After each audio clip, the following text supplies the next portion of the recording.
Hello all and welcome to Bhojanamrut. ఇవాళ recipe చాలా special అండి. నాకు ఎంతో ఇష్టమైన అండ్ చాలా హెల్తీ రెసిపీ సున్నుండలు. నేనైతే దీన్ని 5 years బ్యాక్ మా అమ్మ దగ్గర నేర్చుకున్నాను. అప్పటి నుండి చాలా ఫ్రీక్వెంట్గా చేస్తూ ఉంటాను ఈ లడ్డూని.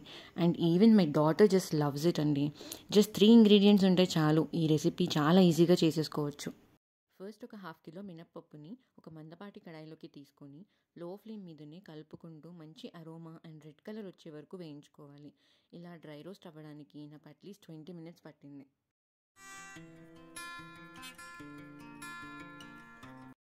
ఈ ఫ్రై చేసుకున్న మినపప్పుని పూర్తిగా చల్లారనివ్వాలి.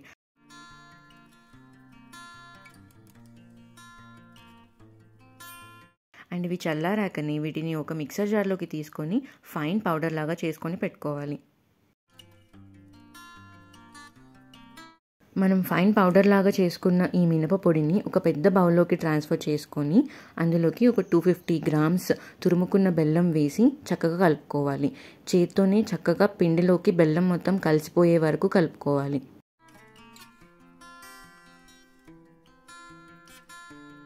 మనం కలిపి పెట్టుకున్న ఈ బెల్లం అండ్ మినపప్పు పొడి మిక్స్చర్ని ఒక మిక్సర్ జార్లోకి తీసుకొని ఫైన్ పౌడర్ లాగా ఇవి రెండు కలిసిపోయే వరకు మిక్సీ పట్టుకోవాలి. ఈ స్టేజ్లోనే మనం కావాలంటే ఇలాచీ పౌడర్ ఒక 1/2 teaspoon కలిపి మిక్సీ పట్టుకోవచ్చు. చక్కగా బ్లెండ్ అయిన ఈ బెల్లం అండ్ మినపప్పు పొడి మిక్స్చర్ని ఒక పెద్ద బౌల్లోకి ట్రాన్స్ఫర్ చేసుకొని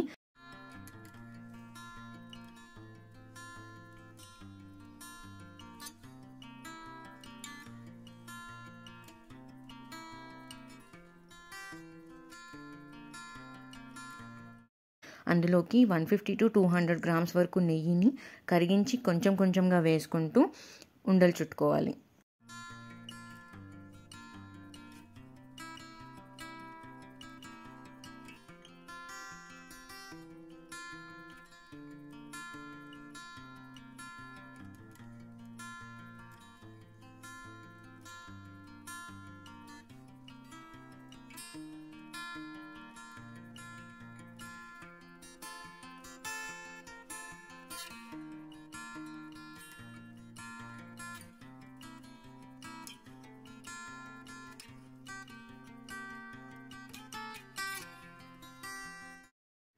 ఇక్కడ ఒక చిన్న టిప్ ఏంటంటే, ఒకవేళ మీకు సున్నుండ రౌండ్గా చుట్టడం రావట్లేదు అనిపిస్తే రఫ్గా ఒక సున్నుండను చుట్టుకొని దాన్ని ఒక సాంబార్ గడ్డలోకి వేసి 10 to 12 times స్పీడ్గా క్లాక్ వైజ్ డైరెక్షన్లో తిప్పండి. అది ఈజీగా మనకి స్వీట్ షాప్ స్టైల్లో లాగా సాఫ్ట్గా కుదురుతుంది.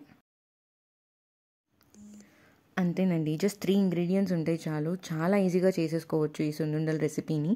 ఈ సమ్మర్లో పిల్లలకి ఇలాంటి హెల్దీ స్నాక్ ఆర్ డెజర్ట్ చేసి పెట్టిన హెల్త్ వైజ్ చాలా beneficial compare to any other store bat items.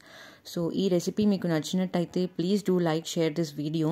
And ఒకవేళ మీరు ట్రై చేస్తే మీకు ఎలా కుదిరిందో కమెంట్ చేయండి. ఇలాంటి ఇంకొన్ని సింపుల్ రెసిపీస్ కోసం మా ఛానల్ని సబ్స్క్రైబ్ చేసుకోండి. Thank you so much. Bye.